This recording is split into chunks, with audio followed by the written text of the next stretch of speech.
La promesa amanecía envuelta en una quietud engañosa, de esas que no anuncian descanso sino tormenta. Bajo la aparente calma del palacio, cada pasillo parecía guardar un secreto, cada puerta cerrada ocultaba una decisión que estaba a punto de cambiarlo todo.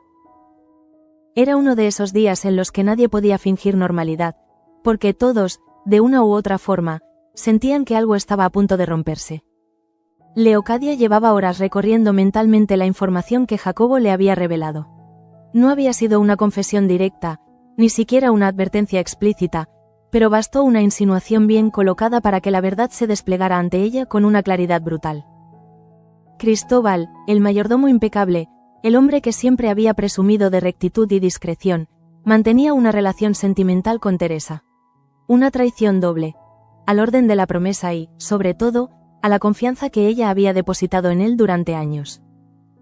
No era solo una cuestión de normas o jerarquías. Para Leocadia, aquello significaba una grieta peligrosa en el control que ejercía sobre el palacio.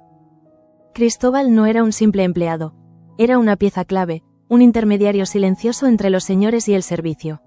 Saber que había permitido que los sentimientos se interpusieran en su deber la llenaba de una mezcla incómoda de decepción y furia contenida. Sin embargo, Leocadia no era una mujer que actuara por impulso. Lejos de enfrentarlo directamente, decidió observar, medir cada gesto, cada palabra, cada silencio. Quería comprobar hasta dónde llegaba la lealtad de Cristóbal ahora que su secreto estaba en peligro. Así, cuando se cruzó con él en uno de los salones, adoptó un tono casual, casi indiferente, preguntándole por las nuevas dinámicas en la zona de servicio, como si no supiera nada, como si todo siguiera bajo control. Cristóbal, por su parte, percibió de inmediato que algo había cambiado. No fue una mirada ni una acusación explícita, sino una sensación difusa, un peso en el ambiente que le oprimió el pecho. Respondió con la cautela de quien sabe que cualquier palabra mal colocada puede convertirse en una condena. No mencionó a Teresa, no dio pistas, no cometió errores. Pero en su silencio había una tensión nueva, una rigidez que delataba miedo. Leocadia lo observó con atención, anotando mentalmente cada reacción. Cuando le recordó, con una calma que resultaba más amenazante que cualquier grito, que ella siempre acababa enterándose de todo lo que ocurría en la promesa, Cristóbal sintió que el suelo se movía bajo sus pies. Aquellas palabras no eran una advertencia al uso, eran una sentencia suspendida en el aire, una forma elegante de decirle que estaba en deuda y que, tarde o temprano, tendría que pagar. Tras ese encuentro, Cristóbal no pudo concentrarse en nada más. La idea de que Teresa pudiera verse arrastrada a una guerra que no había elegido le resultaba insoportable. Por eso, decidió bajar a verla, buscando un momento de respiro, un espacio en el que, al menos por unos minutos, pudieran fingir que el mundo exterior no existía. El gesto de proponer un brindis por haberse conocido no era solo una celebración ingenua, era una forma desesperada de aferrarse a lo único que le daba sentido en medio de tanta incertidumbre. Mientras tanto, Teresa seguía cargando con el peso de una desconfianza que parecía no disiparse nunca. Desde que asumió su nuevo rol, el respeto del servicio se le había escurrido entre los dedos. Santos y Vera, lejos de aceptar su autoridad, encontraban cualquier excusa para ridiculizarla, para recordarle que, a sus ojos, seguía siendo una intrusa, alguien que no merecía ocupar ese lugar. Cada burla, cada comentario envenenado, se iba acumulando dentro de Teresa como pequeñas heridas invisibles. Había intentado mantener la dignidad, convencerse de que el tiempo acabaría poniendo a cada uno en su sitio. Pero aquella nueva humillación, especialmente cruel por producirse delante de otros, marcó un punto de inflexión. Algo se quebró en su interior, y por primera vez dejó de pensar en resistir para empezar a pensar en cambiar las reglas del juego. En otro extremo del palacio, Ángela vivía su propia tormenta. Aunque la reconciliación con Curro había traído un alivio momentáneo, la herida seguía abierta. No podía olvidar la sensación de abandono que había experimentado al sentir que él estaba más preocupado por su posición que por luchar contra un matrimonio impuesto. Aún así, el amor que los unía resultaba más fuerte que el resentimiento, y juntos decidieron que no iban a rendirse. Curro, consciente de sus errores, intentaba ahora compensar cada duda pasada con determinación. Sabía que enfrentarse a Lorenzo no sería sencillo, pero también comprendía que no hacerlo significaría perder a Ángela para siempre. Su insistencia en mantener la esperanza no era ingenua. Era una necesidad vital, una forma de sostenerse en medio de un panorama que parecía cada vez más adverso. Ángela, sin embargo, no podía evitar sentir miedo. La sombra de Lorenzo era alargada, y la presión constante la había llevado a pensar que quizá ya no había salida. Aún así, escuchar a Curro hablar de futuro, de resistencia, le devolvía una chispa de fuerza. No era una seguridad plena, sino un hilo del que ambos se agarraban para no caer. Ese mismo conflicto se reflejaba en la relación entre Leocadia y Lorenzo. Cuando él insistió en que Ángela debía acompañarlo a la fiesta del marqués de Andújar, Leocadia reaccionó con una firmeza que no admitía réplica. No solo se trataba de proteger a su hija de un entorno hostil, sino de marcar límites claros, de recordarle a Lorenzo que, pese a su compromiso, no tenía un poder absoluto sobre Ángela. La mención del marqués removió recuerdos incómodos. Leocadia no había olvidado el episodio en el que Ángela se vio obligada a defenderse con un puñetazo ante un comportamiento inapropiado. Pensar en exponerla de nuevo a esa situación la llenaba de indignación. Su negativa fue rotunda, y aunque Lorenzo intentó disimular su frustración, el enfrentamiento dejó claro que la tensión entre ambos no hacía más que crecer. Mientras estas batallas se libraban en el ámbito personal, en el hangar se gestaba otro conflicto, aparentemente más técnico, pero cargado de implicaciones profundas. Enora comenzaba a unir piezas que no encajaban. La presencia del comandante Rivero, supuestamente destinada a inspeccionar el motor, le parecía cada vez más sospechosa. Había preguntas demasiado concretas, miradas demasiado atentas, un interés que iba más allá de una simple evaluación militar. Manuel, consciente del valor de su trabajo y del riesgo que suponía revelar demasiada información, avanzaba con pies de plomo. Cada respuesta estaba cuidadosamente medida, cada explicación era deliberadamente incompleta. No se trataba de desconfianza gratuita, sino de una intuición compartida con Enora. Algo no iba bien, y el motor podía convertirse en objeto de un robo intelectual encubierto. Rivero, por su parte, no hacía ningún esfuerzo por ocultar su desprecio hacia Enora. Su actitud, marcada por un machismo apenas disimulado, resultaba insultante. Al afirmar que Toño le había explicado todo mucho mejor de lo que ella podría hacerlo, no solo minimizaba su trabajo, sino que la relegaba a un segundo plano injusto. Enora, aunque herida, no permitió que aquel comentario la desarmara. Lo interpretó como una confirmación más de que debía mantenerse alerta. Lejos del ruido del hangar, Martina se debatía en un silencio aún más doloroso. La confusión se había instalado en su interior con una intensidad que ya no podía ignorar. Había estado a punto de besar a Adriano, un gesto que la había dejado temblando, no por el acto en sí, sino por lo que revelaba de sus verdaderos sentimientos. Intentaba convencerse de que amaba a Jacobo, de que su relación era sólida y merecía ser protegida.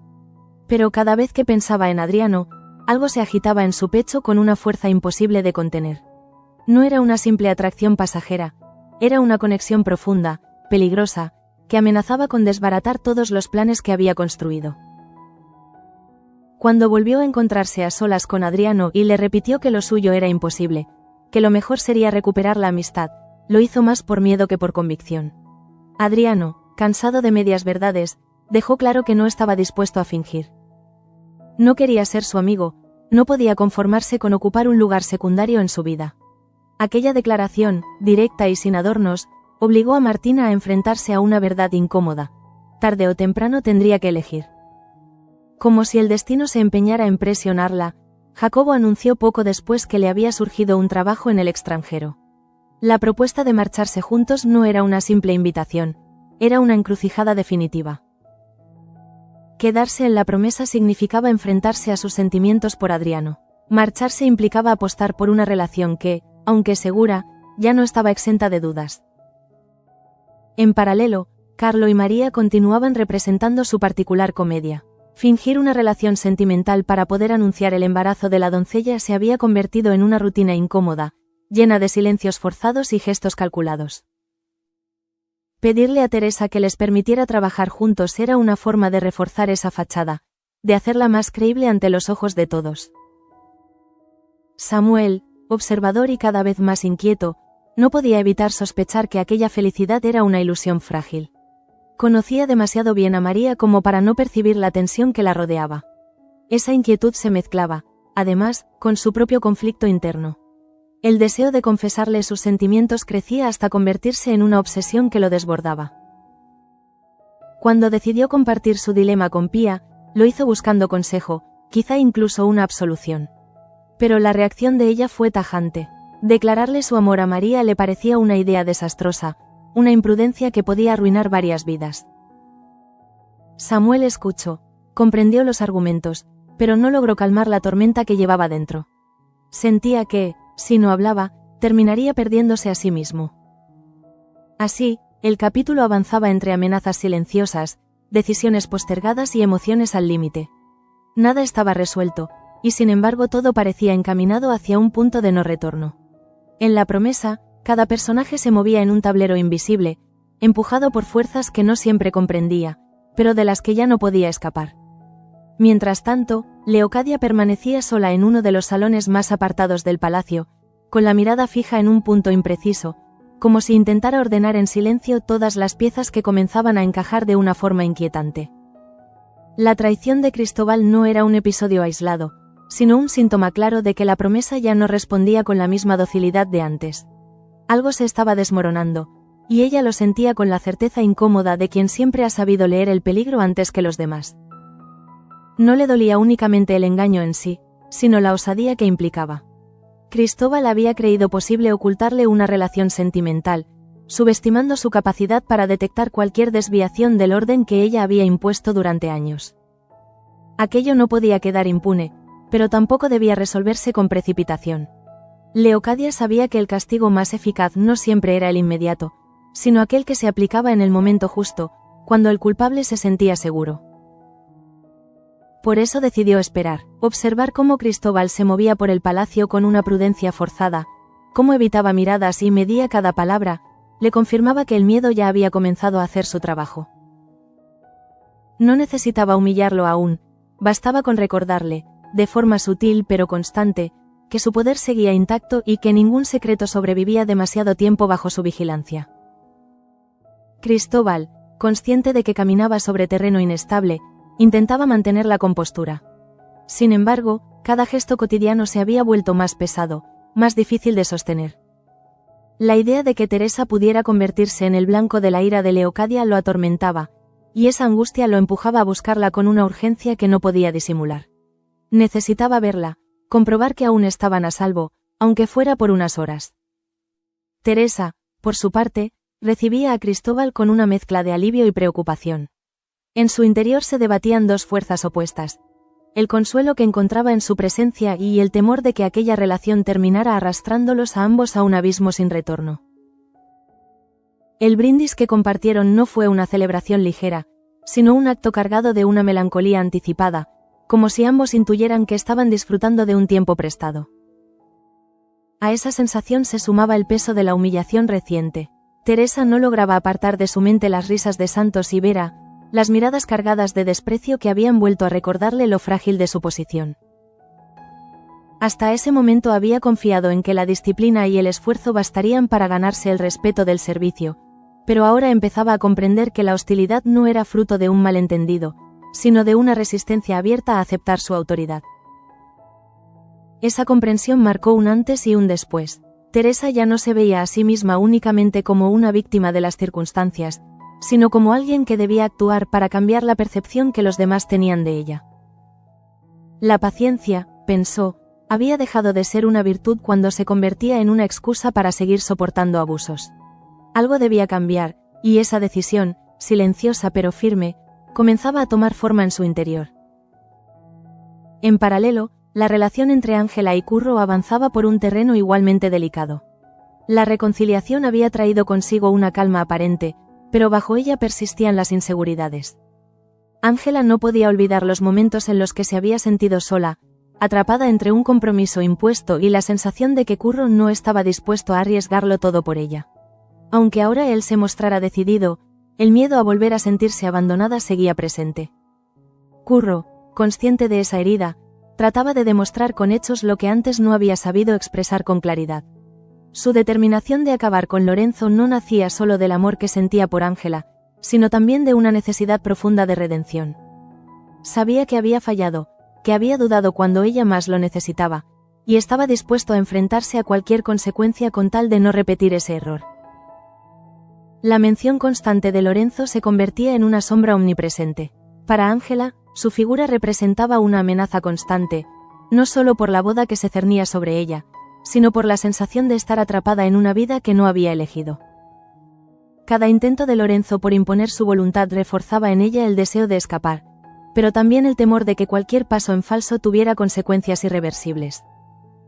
Ese temor se intensificó cuando Lorenzo insistió en llevarla a la fiesta del Marqués de Andújar.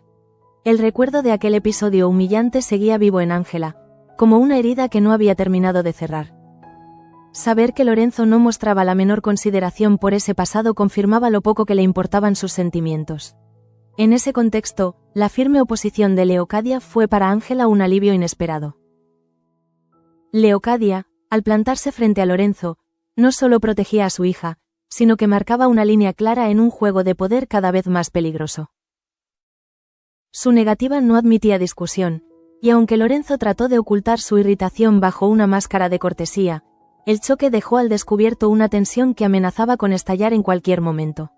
Ambos sabían que aquel enfrentamiento era solo el principio. En el hangar, la atmósfera tampoco invitaba a la tranquilidad. Enora observaba cada movimiento del comandante Rivero con una atención casi obsesiva. Ya no se trataba solo de una sospecha vaga, empezaba a percibir patrones, actitudes que confirmaban su intuición de que el interés del militar iba mucho más allá de una simple inspección. La posibilidad de que estuviera allí para apropiarse de ideas ajenas se volvía cada vez más real. Manuel, consciente de esa amenaza, reforzaba su cautela. Cada explicación incompleta, cada evasiva calculada, era una forma de proteger un trabajo en el que había depositado no solo esfuerzo, sino también ilusión y futuro.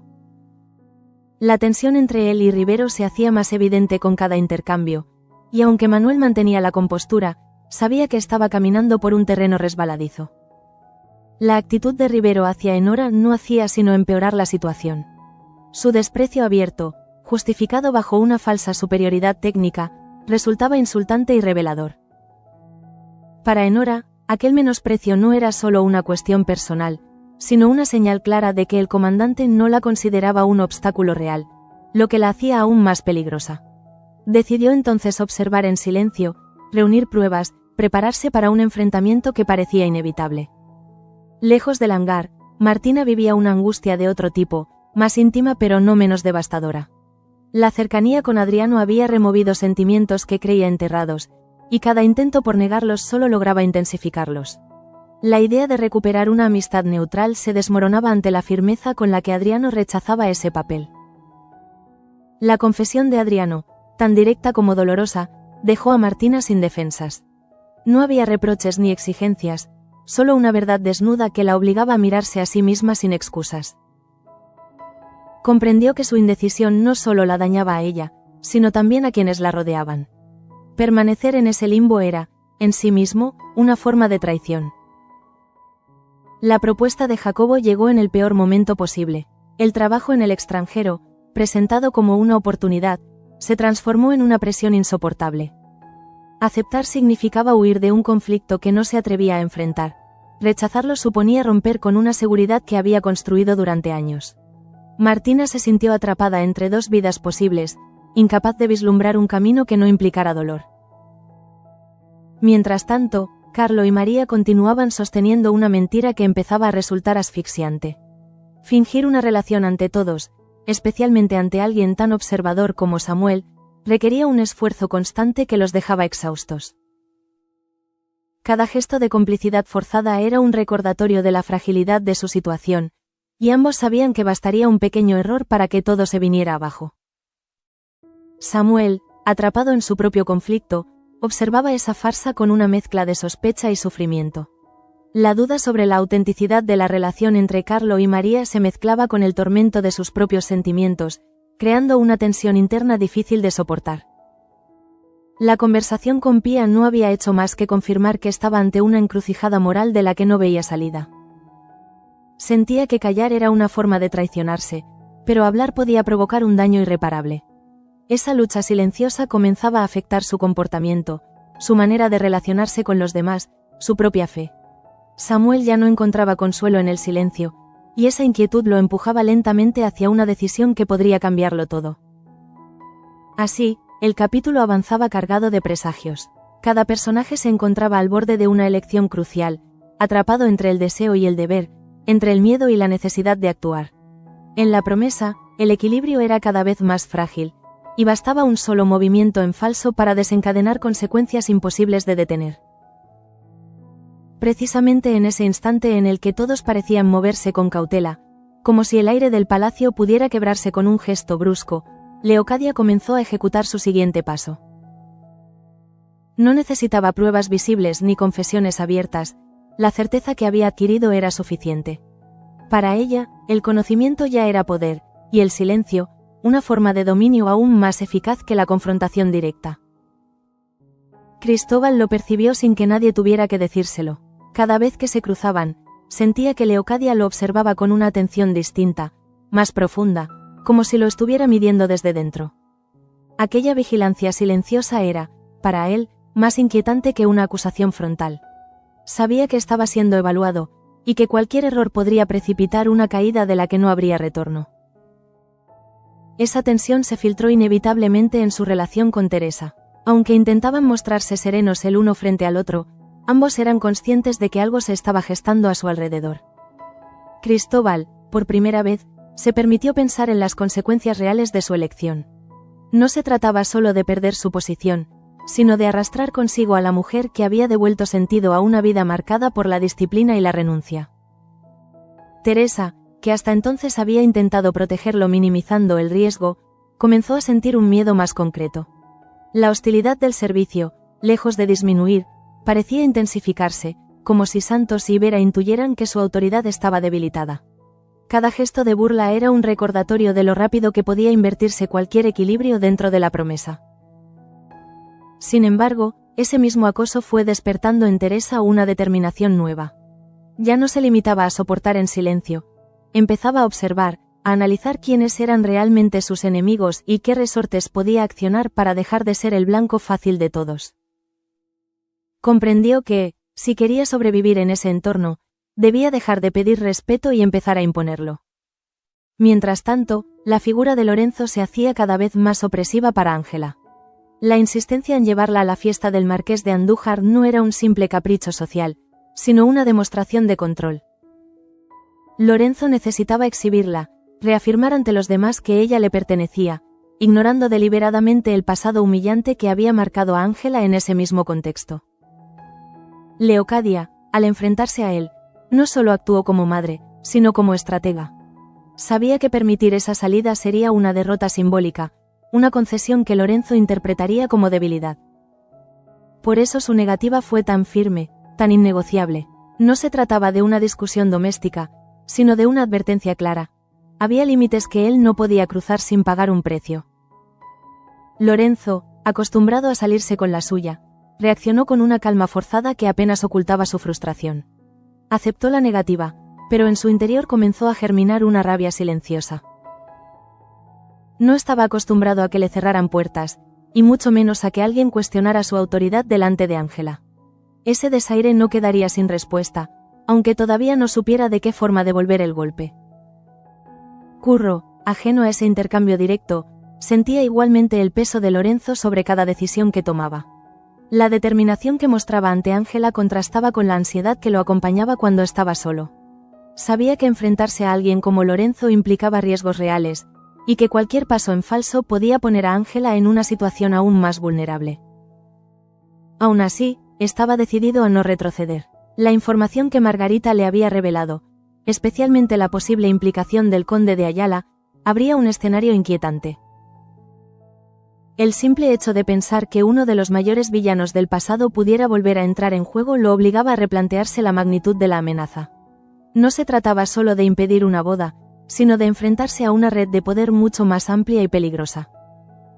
Ángela, al percibir esa preocupación en Curro, oscilaba entre la esperanza y el miedo.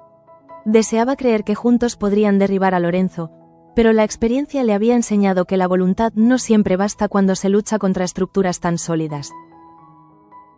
Aún así, el compromiso renovado de Curro le daba fuerzas para no rendirse, para seguir creyendo que aún quedaba una salida.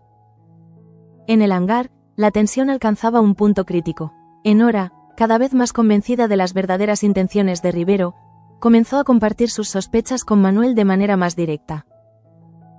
Ya no bastaba con ser prudentes, necesitaban prepararse para un posible enfrentamiento.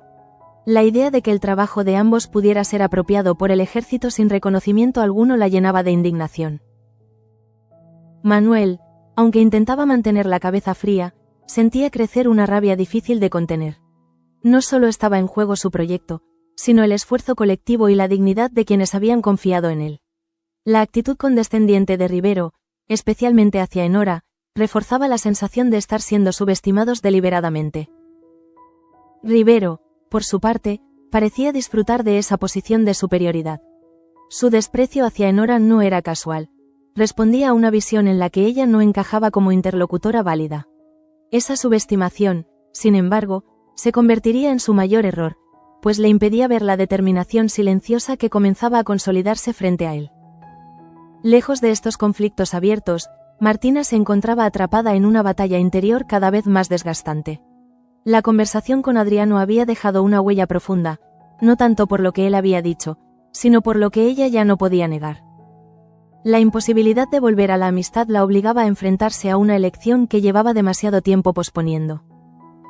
La propuesta de Jacobo, presentada como una oportunidad laboral, adquiría ahora un peso emocional enorme. Martina entendía que aceptar significaba cerrar una puerta de forma definitiva, no solo a Adriano, sino a una versión de sí misma que había comenzado a despertar. Rechazarla, en cambio, implicaba asumir un caos emocional y social para el que no se sentía preparada. Esa indecisión empezaba a pasarle factura. Cada gesto de Jacobo, cada muestra de confianza, le generaba una culpa creciente. Sentía que lo estaba traicionando incluso antes de tomar una decisión, y esa sensación la asfixiaba. Por primera vez, comprendió que no elegir también era una forma de herir. En otro rincón del palacio, Samuel se hundía cada vez más en su propio conflicto. La sospecha de que la relación entre Carlo y María no era auténtica se mezclaba con la angustia de sus sentimientos no confesados. Observaba a María con una atención que ya no podía justificar ni siquiera ante sí mismo, y esa tensión comenzaba a reflejarse en su comportamiento cotidiano. La advertencia de Pía resonaba en su mente como un eco constante. Sabía que tenía razón, que una confesión podría desatar consecuencias irreparables, pero la idea de seguir callando le resultaba insoportable. Sentía que estaba traicionando su propia esencia, su vocación, su verdad. Esa lucha interna lo llevaba a un límite peligroso, en el que cualquier decisión parecía equivocada. Así, a medida que el día avanzaba, la promesa se convertía en un tablero cada vez más inestable. Las alianzas se tensaban, los secretos pesaban más que nunca y las decisiones postergadas comenzaban a exigir una resolución inmediata. Nadie podía ya fingir que todo seguiría igual, porque el cambio, silencioso pero implacable, había comenzado a abrirse paso. Al cabo de un momento, Leocadia comprendió que había llegado el instante de dejar de observar para empezar a tensar la cuerda. No necesitaba alzar la voz ni recurrir a amenazas explícitas, bastaba con modificar ligeramente su actitud para que el mensaje resultara claro. Su trato con Cristóbal se volvió más distante, más frío, como si de pronto él hubiera dejado de ser una pieza imprescindible para convertirse en un elemento prescindible. Ese cambio no pasó desapercibido para el mayordomo. Cada orden recibida sin la habitual cortesía, cada silencio prolongado, era una confirmación de que su posición pendía de un hilo. Cristóbal comenzó a darse cuenta de que la lealtad que había construido durante años podía desmoronarse en cuestión de días si Leocadia decidía actuar. La incertidumbre empezó a erosionar su seguridad, y con ella, su capacidad para fingir normalidad. Teresa notó ese desgaste en él antes incluso de que lo confesara. Había en su mirada una preocupación constante, un cansancio que no se explicaba solo por el trabajo. Comprendió entonces que la amenaza ya no era abstracta, que Leocadia no solo sabía, sino que estaba preparando algo. Esa certeza la obligó a replantearse su propia estrategia, porque ya no se trataba solo de defender su dignidad frente al servicio, sino de proteger aquello que había construido con Cristóbal. Precisamente en ese punto, Teresa comenzó a cambiar su actitud de manera visible. Donde antes había silencio, ahora había firmeza. Donde antes evitaba el conflicto, ahora marcaba límites claros. Santos y Vera, acostumbrados a una Teresa contenida, se vieron sorprendidos por esa transformación. Ya no encontraban en ella a una mujer dispuesta a soportar burlas sin responder, sino a alguien que empezaba a imponer respeto con una serenidad inquietante. Mientras tanto, el enfrentamiento latente entre Leocadia y Lorenzo seguía ganando intensidad. La negativa a asistir a la fiesta del marqués no solo había herido el orgullo de Lorenzo, sino que había puesto en evidencia que su control sobre Ángela no era absoluto. Ese descubrimiento lo incomodaba profundamente, porque cuestionaba la imagen de poder que intentaba proyectar tanto dentro como fuera de la promesa. Ángela, al percibir esa grieta, empezó a recuperar una fuerza que creía perdida. Saber que su madre estaba dispuesta a plantarse ante Lorenzo le devolvía una sensación de respaldo que hacía tiempo no sentía. Sin embargo, esa seguridad iba acompañada de un temor creciente. Conocía demasiado bien a Lorenzo como para creer que aceptaría la situación sin buscar una forma de revancha. Curro, por su parte, comenzaba a comprender la magnitud real del enemigo al que se enfrentaba. Las palabras de Margarita sobre el conde de Ayala resonaban con más fuerza a medida que analizaba las posibles consecuencias. Si aquel nombre volvía a tener peso en la promesa, la lucha dejaría de ser personal para convertirse en una batalla contra un sistema de influencias mucho más amplio y peligroso. Esa conciencia lo empujó a extremar la cautela. Curro sabía que cualquier movimiento debía ser medido con precisión, porque un error podía volverse en su contra y, lo que era peor, poner a Ángela en una situación aún más vulnerable. La determinación seguía intacta, pero ahora iba acompañada de una prudencia tensa, propia de quien entiende que el riesgo ha aumentado. En el hangar, la situación dio un giro más brusco. Manuel empezó a percibir que las preguntas de Rivero ya no eran simples tanteos, sino intentos claros de obtener información estratégica. La sensación de estar siendo observado, evaluado y, en cierto modo, explotado, se volvió insoportable. La idea de que el ejército pudiera apropiarse de su motor sin reconocer el trabajo detrás de él lo llenaba de una mezcla de rabia e impotencia. Enora, lejos de amedrentarse, se mostró más decidida que nunca. El desprecio de Rivero, lejos de desarmarla, reforzaba su convicción de que debía proteger su trabajo con uñas y dientes. Sabía que el comandante la subestimaba, y esa ventaja podía jugar a su favor. Decidió entonces guardar cada detalle, cada reacción, como si estuviera construyendo un expediente invisible que algún día podría resultar crucial. Rivero, confiado en su posición, no parecía darse cuenta de que su arrogancia lo estaba dejando expuesto. Su seguridad, basada en una jerarquía que consideraba incuestionable, le impedía ver que Manuel y Enora ya no se limitaban a defenderse, sino que empezaban a prepararse para resistir de forma activa. Lejos del ruido del hangar y de los enfrentamientos abiertos, Martina se encontraba al borde del colapso emocional. La presión de la decisión que debía tomar comenzaba a manifestarse en cada gesto, en cada palabra que dirigía a Jacobo.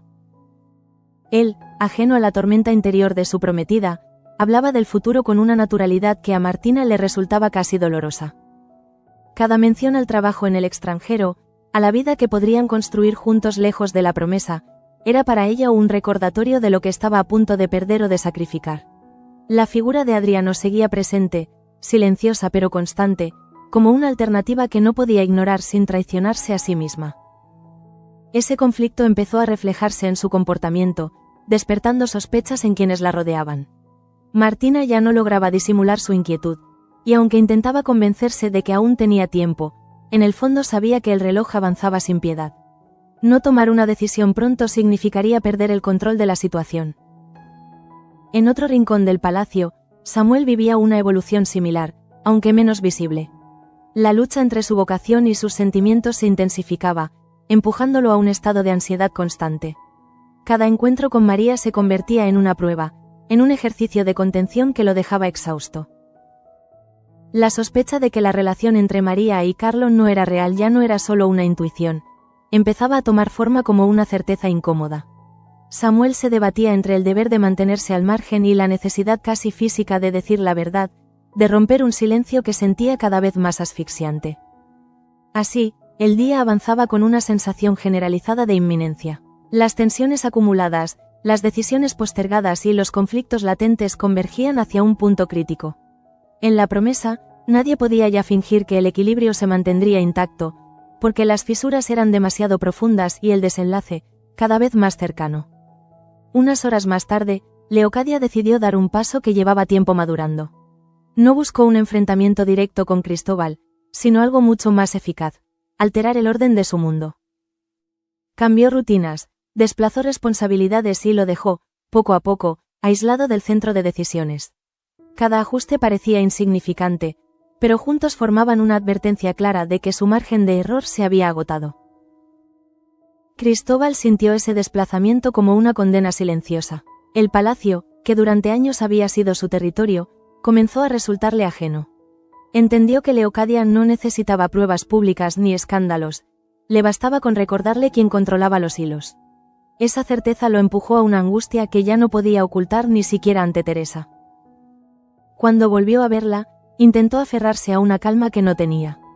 Teresa percibió de inmediato que algo había cambiado, no solo en la actitud de Leocadia, sino en la forma en que Cristóbal se movía, como si temiera que cada gesto pudiera ser observado. Fue entonces cuando ella comprendió que la relación ya no podía seguir escondida sin consecuencias, y que la protección pasiva había dejado de ser una opción viable. Esa misma tensión empezó a reflejarse en el ambiente del servicio. Los rumores crecían, alimentados por silencios y miradas esquivas. Santos y Vera, atentos a cualquier signo de debilidad, redoblaron su actitud burlona, convencidos de que Teresa estaba perdiendo terreno. Sin embargo, se equivocaron al subestimar el cambio que se estaba gestando en ella. Tras una nueva provocación, Teresa decidió no bajar la cabeza. No respondió con gritos ni reproches, sino con una firmeza inesperada que descolocó a todos. Su determinación dejó claro que no estaba dispuesta a seguir soportando humillaciones y que, si era necesario, lucharía por recuperar el respeto que sentía merecer. Ese gesto, pequeño en apariencia, marcó un antes y un después en su forma de situarse dentro del palacio. Mientras tanto, Lorenzo reaccionaba con creciente irritación a la resistencia que encontraba en Leocadia. La negativa a asistir a la fiesta no solo había frustrado sus planes, sino que había evidenciado ante terceros que no tenía el control absoluto sobre Ángela. Para alguien como él, esa pérdida de autoridad resultaba intolerable, y empezó a buscar maneras de reafirmarse sin medir del todo las consecuencias. Ángela percibió ese cambio con una mezcla de miedo y lucidez. Cada palabra de Lorenzo sonaba ahora más calculada, más cargada de una intención que no lograba disimular. La joven empezó a entender que el peligro no residía solo en la boda, sino en lo que podría ocurrir si él se sentía acorralado. Esa comprensión reforzó su alianza con Curro, consciente de que solo juntos podrían sostener la presión. Curro, por su parte, no dejaba de analizar los movimientos a su alrededor. La posible implicación del conde de Ayala adquiría un peso cada vez mayor en sus reflexiones. Sabía que enfrentarse a Lorenzo era una cosa, pero desafiar una red de influencias más amplia suponía un riesgo mucho más serio. Aún así, la idea de rendirse le resultaba insoportable, porque significaría abandonar a Ángela a su suerte. En el hangar, la tensión alcanzó un punto crítico. Manuel, cansado de evasivas, dejó entrever que no estaba dispuesto a ceder el fruto de su trabajo sin garantías claras. Su tono, más firme que en ocasiones anteriores, sorprendió a Rivero, acostumbrado a que su autoridad no fuera cuestionada. Ese intercambio marcó un cambio en la dinámica, transformando una inspección en un pulso abierto. Enora observó la escena con atención, consciente de que aquel enfrentamiento podía definir el futuro del motor. El desprecio previo de Rivero seguía latente, pero ahora se mezclaba con una ligera incomodidad al verse desafiado. Enora entendió que ese era el momento de no retroceder, de demostrar que su aportación no podía ser minimizada sin consecuencias. Lejos de allí, Martina seguía atrapada en un dilema que comenzaba a consumirla. La propuesta de Jacobo, presentada como una oportunidad ilusionante, se había convertido en una carga insoportable. Cada vez que intentaba imaginar su vida lejos de la promesa, la figura de Adriano aparecía con una claridad perturbadora, recordándole aquello que no había sabido nombrar a tiempo. El nuevo encuentro a solas con Adriano dejó poco espacio para la ambigüedad. Su negativa a conformarse con una amistad obligó a Martina a enfrentar la verdad que llevaba tiempo esquivando. No se trataba solo de elegir entre dos hombres, sino de decidir qué tipo de vida estaba dispuesta a vivir y qué parte de sí misma estaba dispuesta a sacrificar. En paralelo, Samuel se encontraba cada vez más al límite de su resistencia. La conversación con Pía había sembrado dudas, pero no había logrado acallar el impulso que lo empujaba hacia María. La sensación de estar traicionando su propia identidad se mezclaba con un deseo que ya no podía controlar, creando una tensión interna que amenazaba con desbordarlo en cualquier momento. Así, mientras el día avanzaba, las piezas del tablero se colocaban en posiciones cada vez más peligrosas. Las decisiones que habían sido postergadas durante semanas empezaban a exigir una respuesta inmediata. En la promesa, el silencio ya no era una opción, y cada personaje se acercaba, consciente o no, al punto de no retorno. Poco después, Leocadia entendió que mantener la presión en silencio ya no era suficiente. El tiempo jugaba a su favor, pero también exigía precisión. Cada movimiento debía estar calculado para que Cristóbal comprendiera que la traición no solo había sido descubierta, sino que estaba siendo evaluada con frialdad. No había prisa, porque el castigo más eficaz era el que se anunciaba sin concretarse. Cristóbal, cada vez más consciente de ese juego, comenzó a sentir una angustia que rozaba el pánico. Sabía que cualquier intento de justificarse podría ser interpretado como una confirmación de culpa. La sensación de estar atrapado, sin posibilidad de defensa, lo llevó a replantearse decisiones que hasta hacía poco consideraba irreversibles. Por primera vez, se preguntó si había subestimado el poder real de Leocadia. Ese temor se intensificó cuando advirtió que su autoridad frente al servicio se erosionaba a pasos agigantados. Los murmullos ya no se interrumpían al verlo pasar, y algunas miradas dejaban entrever una falta de respeto que antes no existía. Cristóbal comprendió entonces que el control de Leocadia no se ejercía solo desde arriba, sino también desde abajo, contaminando cada rincón del palacio. Teresa, al observar ese deterioro, se debatía entre el miedo y la determinación. Sabía que su vínculo con Cristóbal era el origen de aquella amenaza, pero también que renunciar a él significaría aceptar una humillación definitiva.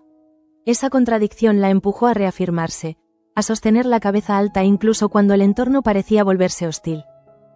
Esa actitud comenzó a generar reacciones inesperadas. Algunos empleados, testigos del trato injusto que recibía, empezaron a mirarla con una mezcla de respeto y cautela. Teresa entendió que no estaba completamente sola, y esa certeza, aunque frágil, le dio fuerzas para no retroceder. La humillación ya no era una condena inevitable, sino un desafío que estaba dispuesta a enfrentar. Mientras tanto, Lorenzo se movía con una inquietud creciente. La resistencia de Leocadia y la firmeza de Ángela lo habían colocado en una posición incómoda, casi vulnerable. Esa sensación de pérdida de control despertaba en él una agresividad contenida, una necesidad de reafirmarse que amenazaba con desbordarse en cualquier momento. Ángela percibía ese cambio con claridad. Cada gesto de Lorenzo estaba cargado de una tensión nueva, más oscura. La joven comenzó a entender que el verdadero peligro surgiría cuando él sintiera que no le quedaban opciones. Esa conciencia reforzó su alianza con Curro, con quien compartía ahora no solo un objetivo, sino una preocupación constante por las posibles represalias. Curro, consciente de esa amenaza latente, intensificó su vigilancia. La sombra del conde de Ayala seguía presente en sus pensamientos, como un recordatorio de que los enemigos más peligrosos no siempre actuaban de frente. La posibilidad de que Lorenzo recurriera a apoyos externos lo obligaba a pensar varios pasos por delante, incluso cuando la incertidumbre lo agotaba. En el hangar, la tensión derivó en un ambiente casi irrespirable. Rivero, al verse cuestionado, empezó a mostrarse más áspero, menos dispuesto a mantener las apariencias. Su actitud confirmó las sospechas de Enora, que ya no dudaba de que el comandante pretendía extraer información sin ofrecer nada a cambio. Esa certeza la empujó a reforzar su postura, convencida de que ceder sería un error irreversible. Manuel, atrapado entre la prudencia y la indignación, comenzó a aceptar que el conflicto era inevitable. El proyecto del motor ya no era solo una cuestión técnica, sino una lucha por el reconocimiento y la justicia. La idea de enfrentarse abiertamente al ejército lo inquietaba, pero la alternativa, callar y perderlo todo, resultaba aún más insoportable. Lejos de esos enfrentamientos visibles, Martina seguía inmersa en un silencio que la consumía. La pregunta de Jacobo, aún sin respuesta, se había convertido en una presión constante. Cada minuto que pasaba sin decidir la alejaba un poco más de la imagen de sí misma que había intentado mantener. Empezaba a comprender que su indecisión también tenía consecuencias, y que herir a Jacobo con su silencio no era menos doloroso que rechazarlo. La figura de Adriano, lejos de disiparse, adquiría un peso cada vez mayor. Su negativa a aceptar una amistad dejaba a Martina sin refugios emocionales. No podía volver atrás, pero tampoco se sentía capaz de avanzar sin enfrentar la verdad. Esa parálisis emocional la llevaba a un estado de agotamiento que empezaba a notarse en cada gesto, en cada palabra.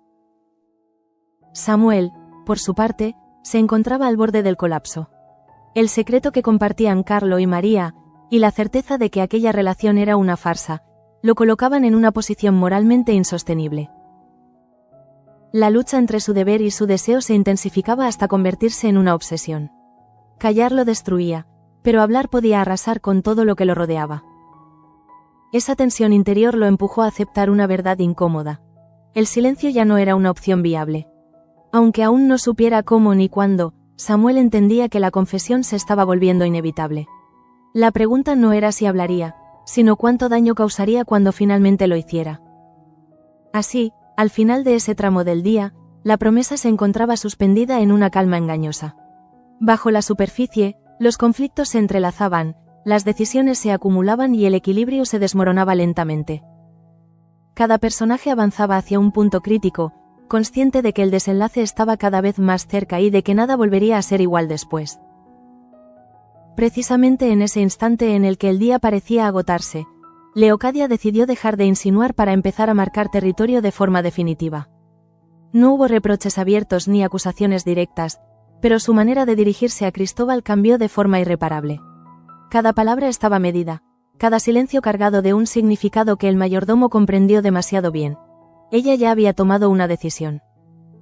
Cristóbal sintió entonces que el cerco se cerraba. No quedaba espacio para fingir ni para esperar que el tiempo suavizara la situación. La certeza de que Leocadia conocía su relación con Teresa y que estaba dispuesta a utilizar esa información lo dejó sin aliento. Por primera vez desde que había llegado al palacio, entendió que su posición ya no dependía de su eficacia, sino de la voluntad de una mujer que no toleraba la traición.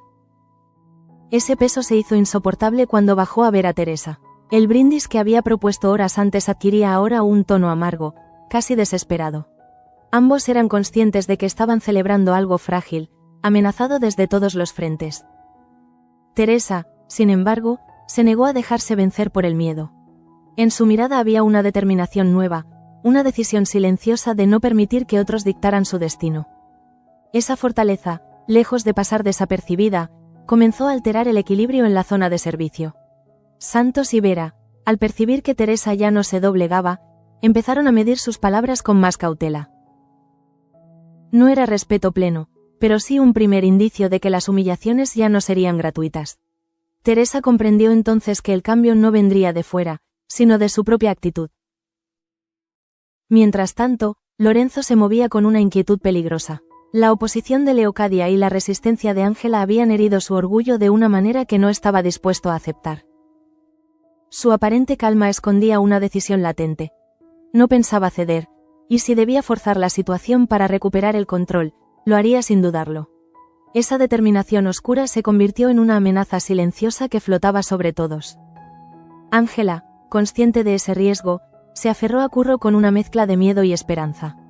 La reconciliación entre ambos ya no era solo sentimental, sino estratégica. Sabían que enfrentarse a Lorenzo requeriría algo más que valentía. Necesitarían inteligencia, alianzas y, sobre todo, tiempo. Pero el tiempo empezaba a agotarse, y esa urgencia los obligaba a permanecer unidos.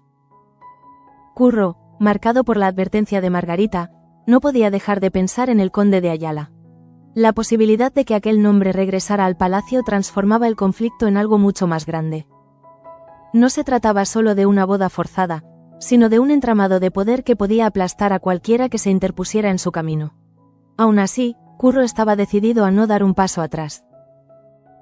En el hangar, el pulso entre Manuel y Rivero alcanzó un punto de no retorno.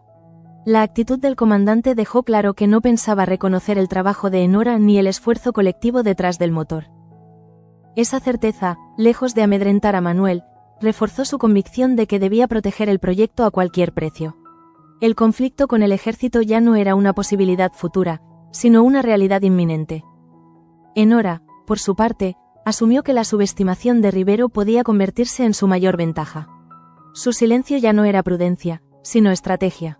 Cada desprecio recibido se transformaba en una razón más para resistir y demostrar que su talento no podía ser borrado por prejuicios ni jerarquías impuestas. Lejos de estos enfrentamientos abiertos, Martina llegó al límite de su resistencia emocional. La pregunta de Jacobo seguía suspendida en el aire, y la presencia de Adriano se había vuelto imposible de ignorar. Comprendió, con una claridad dolorosa, que no decidir también era una forma de perder. El miedo a herir ya no podía justificar su silencio, y esa toma de conciencia la empujó a aceptar que el momento de elegir estaba a punto de llegar.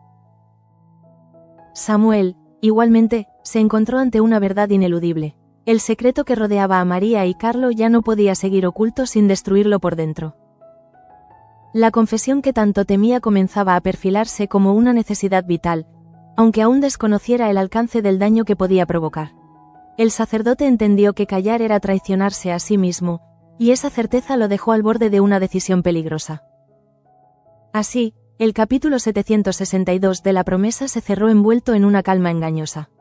Bajo la superficie, los conflictos estaban listos para estallar, las decisiones aguardaban su momento y las alianzas se tensaban hasta el límite.